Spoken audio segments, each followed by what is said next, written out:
戦闘不能白の選手初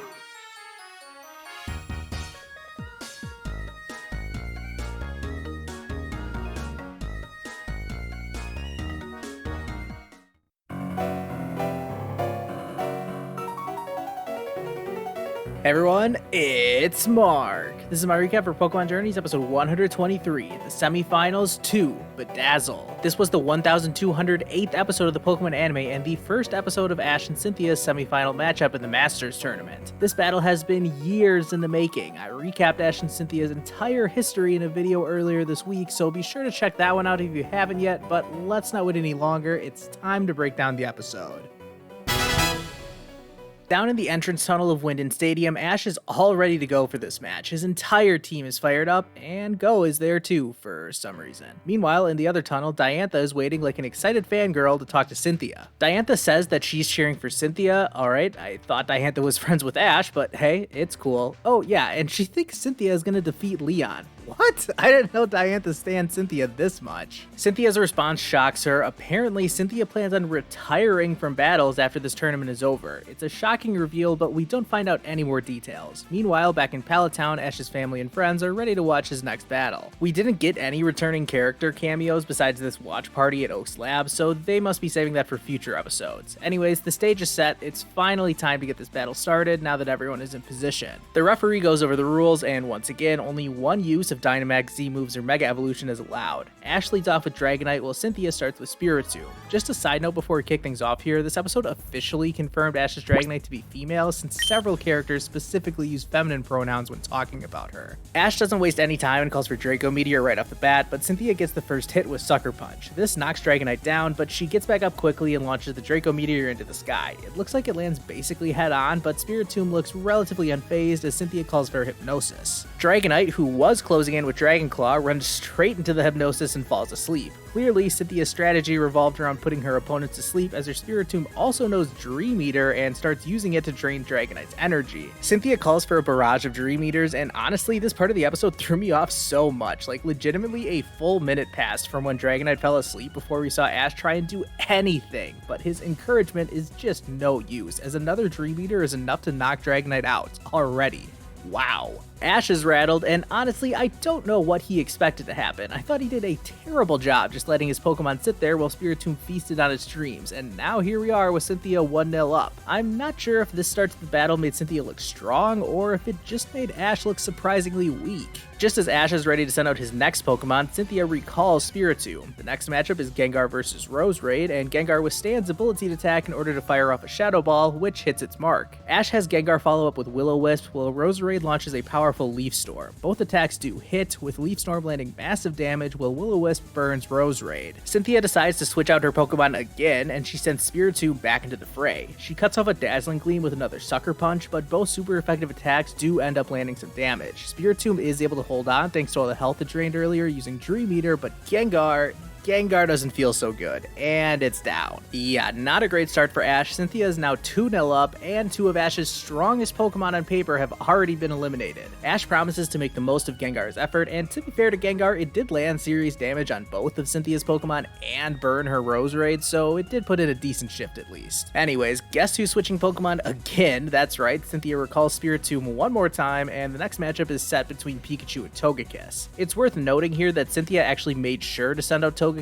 before Ash had decided which Pokemon to use next. As we are about to find out, I think Cynthia was baiting Ash into sending out Pikachu in this moment on purpose. Ash calls for Thunderbolt, but Togekiss is able to dodge it and get behind Pikachu, which allows it to land an Air Slash attack, and if this battle wasn't already going bad enough for Ash, now Cynthia's getting flinch hacks and Pikachu can't move, which allows Togekiss to land a massive Zen Headbutt. Apparently, we're putting this down to Togekiss's ability, Serene Grace, and wait, is Cynthia really switching again? Yeah, of course it is, and she sends in Gastrodon next, which has the type advantage against Pikachu. Just as Hop says, Cynthia knows Ash well. I mean, she's aware of his full team, and she's been planning on drawing Pikachu out just to switch into Gastrodon. And judging by how this battle has gone so far, she has reason to believe that Ash won't switch Pikachu out. Gastrodon fires off an Earth Power, which Pikachu counters by leaping into the air, which Cynthia predicted would happen, so she calls for a Stone Edge, thinking she has Ash cornered, but this is when Ash starts to turn the tide as Iron Tail dislodges part of the rock. Then, Pikachu sends the chunks of rock back at Gastrodon, who kind of absorbs the blow, but also leaves itself wide open for a quick attack that also doubled as a rock smash somehow, and this combo hits Gastrodon so hard that it's out of there. Ash has scored his first KO of the battle. Of course, Team Rocket take credit for making Pikachu so strong, and Diantha points out something that should be pretty obvious to fans of the Pokemon anime, that type matchups basically mean nothing when it comes to Ash's battles. Pikachu is still raring to go, but guess who's back? Back again. Spiritomb's back, but Ash has a plan.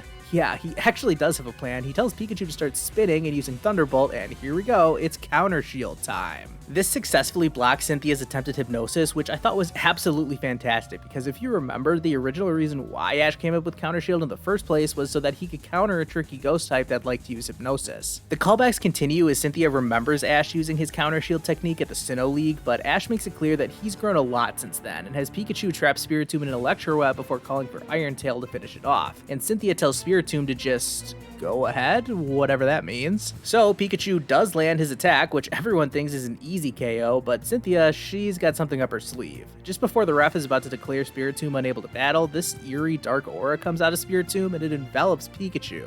At this point, most people have figured out what's going on. Cynthia had Spiritomb use Destiny Bond, which allows a Pokemon to take its opponent down with it when it faints, and now Pikachu is KO'd along with Spiritomb.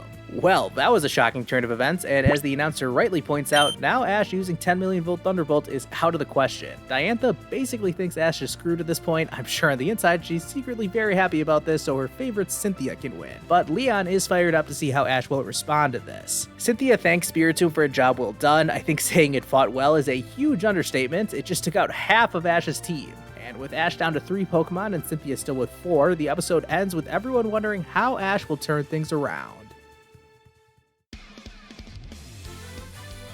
Alright, part 1 of Ash vs. Cynthia is in the books, and there is plenty to talk about. I don't actually know what the general consensus is about this battle, so I will be extra curious to hear what all of your thoughts and feelings are down in the comments, since I definitely have mixed feelings so far. My favorite aspect of this battle was Cynthia's strategy. She clearly had a game plan going into this match, and so far has executed the game plan pretty well. Spiritomb was an absolute wall that it took Ash the entire episode just to defeat it, yet Cynthia was still packing one more surprise with Destiny Bond. The only other time we have seen Destiny Bond was in Ash's battle against Katie at the Hoenn League, so I thought it was a really cool surprise to see it again all these years later. On a similar note, it was cool to see Ash using Counter Shield again after so long, especially since it was used to counter Hypnosis, which is the exact reason why Ash created this tactic in the first place. Unfortunately though, I feel like this reference is kinda like the only bit of storytelling we have done so far in relation to Ash and Cynthia's shared history that has been pretty much the only connecting thread so far, tying things back to all of the past experiences that Ash and Cynthia have shared together.